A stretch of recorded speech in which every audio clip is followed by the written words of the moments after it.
Assalamualaikum warahmatullahi wabarakatuh. Selamat pagi, salam sehat selalu. Pagi hari ini Pak Aris akan melanjutkan materi pendingin mengenai komponen. Ya, ini yang Pak Aris tampilkan komponen yang kedua. Ini namanya tutup radiator. Tutup radiator ini sangat penting dan banyak sekali yang sudah mengenal ya tutup radiator. Tutup radiator itu fungsinya untuk mengatur aliran cairan pendingin dari radiator ke tangki cadangan atau sebaliknya, sehingga tekanan dalam sistem dapat diatur dengan baik dalam batas yang diizinkan. Intinya bahwa tangki cadangan dengan air radiator itu satu sistem, jadi biar pada pendingin itu tidak boleh ada kebocoran, tidak boleh berkurang airnya. Jadi maka dikasih tutup radiator. Tutup radiator ini ada dua jenis seperti di gambar itu. Yang ini jenis A, kemudian yang ini jenis yang B. Seringnya yang banyak dipakai adalah jenis yang A. Ini jenis yang A ini. Jenis yang B ini juga banyak yang sudah pakai juga, tetapi hanya untuk tipe tertentu ya. Bagian penting dari tutup radiator itu ada dua. Perhatikan. Yang pertama adalah pressure valve yang bagian ini. Saya ulangi lagi dulu. Ya, ini bagian ini ya. Kemudian yang kedua, bagian yang kedua adalah vakum valve. Pressure valve dan vakum valve ya. Pressure valve dengan vakum valve. Vakum yang bagian bawah, kalau pressure yang bagian atas. Nah, ini dikasih pegas di atasnya untuk radiator ini. Tutup radiator letaknya di mana? Tutup radiator letaknya ada di radiator. Ya, letaknya ada di radiator. Jadi nanti fungsinya kita lihat. Ini fungsi relay valve atau pressure valve yang ini ya. Jadi ini radiatornya yang bawah tuh radiatornya bagian sini. Ini tutupnya. Ya. Nah, relay valve ini untuk membuka saluran radiator ke tangki cadangan saat tekanan di dalam sistem naik melebihi batas yang diizinkan, yaitu 0,9 bar. Biasanya ditutup radiator sini, itu nanti kalau beli, ada keterangannya. Mau beli yang 0,9 bar atau 1,1 bar. Di pasaran biasanya ada dua jenis itu. Makanya nanti kalau beli di toko, mau yang berapa? Gitu. Berapa itu berarti tekanannya. Nanti 0,9 bar atau 1,1. Nah, relay valve ini fungsinya adalah mengatur supaya tekanannya tidak sampai melebihi 0,9 bar. Kenapa kok bisa melebihi? Karena panas. Kalau suhu tinggi, pasti tekanan naik. Suhunya rendah, maka tekanannya turun. Itu hukum fisikanya seperti itu ya. Tekanan naik, pasti suhunya naik. Suhunya naik, tekanan naik. Begitu sebaliknya. Maka supaya radiatornya tidak pecah, selangnya tidak pada pecah, maka kelebihan tekanan itu harus dibuang. Bagaimana caranya? Pegasnya nanti mengkerut.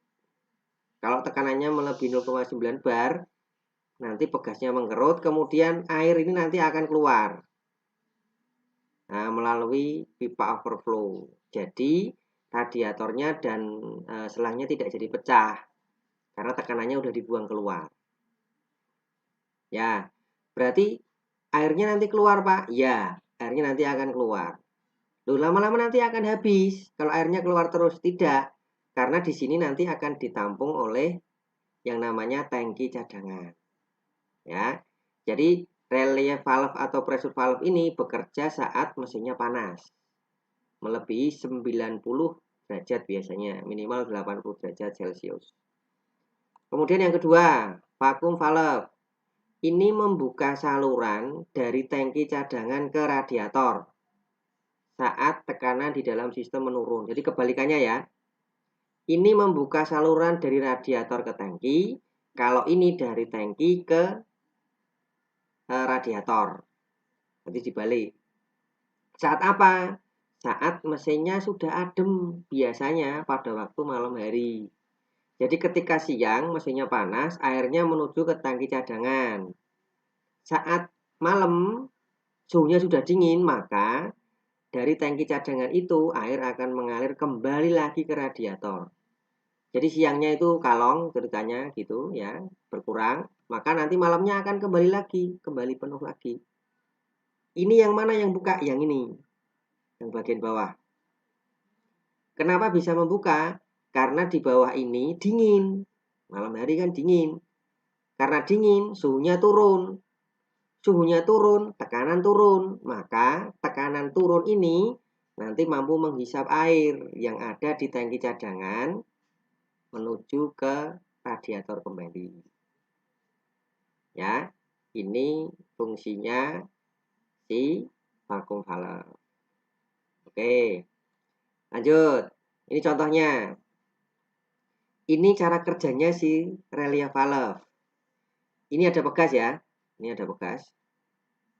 Kemudian ini adalah tutup radiator yang di sini. Tutupnya sampai sini ya berarti. Kemudian yang di sini adalah radiator. Nah, vakum valve itu yang ini. Cara kerjanya bagaimana? Apabila temperatur cairan pendingin di dalam radiator naik, maka tekanan naik. Ingat-ingat. Suhu naik, tekanan naik. Saat tekanan naik melebihi 0,9 bar, maka otomatis per mengkerut. Per mengkerut, katupnya kebuka. Ya, katupnya kebuka sehingga air akan mengalir ke atas melalui sela-sela ini, kemudian keluar melalui pipa overflow menuju ke tangki cadangan. Ini terjadi saat mesin sudah panas. Ya, diingat-ingat ya, saat mesin sudah panas. Cara kerja yang kedua, cara kerja vakum valve. Nah, ini yang tadi pressure valve-nya udah tertutup. Terjadi saat mesinnya dingin.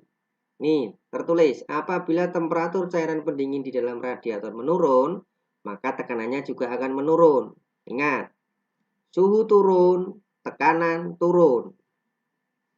Saat tekanan dalam radiator menurun, vakum valve akan terbuka. Sing iki ya nang ya. Nah, ini. Ini vakum valve terbuka. Karena di sini terjadi kevakuman, kemudian kevakuman itu mampu menarik valve yang di sini sehingga air dari pipa overflow atau tangki cadangan ini nanti akan mengalir, dihisap kembali lagi ke radiator. Lewatnya mana? Sini masuk lewat sela-sela ini. Nah, pencet. Nah, sela-sela ini masuk ke sini lagi. Sehingga pada waktu mesin panas airnya berkurang, pada waktu parkir malam hari airnya kembali normal lagi 100%. Itu kejadian itu akan berulang-ulang jika sistem pendinginnya normal. Nah, sistem pendingin normal berarti tergantung dari tutup radiator. Gitu ya. Ini penjelasan singkat. Nanti boleh dipelajari lebih lanjut. Oke, ya. Hari ini mungkin saya ambil tutup radiator dulu. Nanti silahkan dicermati videonya.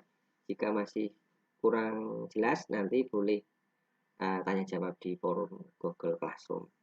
Jangan lupa nanti kalau ada tugas silahkan dikerjakan. Oke, selamat pagi, salam sehat selalu, tetap jaga semangat. Insya Allah dalam waktu dekat kita upayakan untuk bisa tatap muka, nanti tergantung dari pemerintah, karena mungkin sekolah-sekolah lain sudah ada yang menjadi contoh sekolah percontohan ya untuk kembali ke pembelajaran tatap muka. Tetap semangat. Assalamualaikum warahmatullahi wabarakatuh.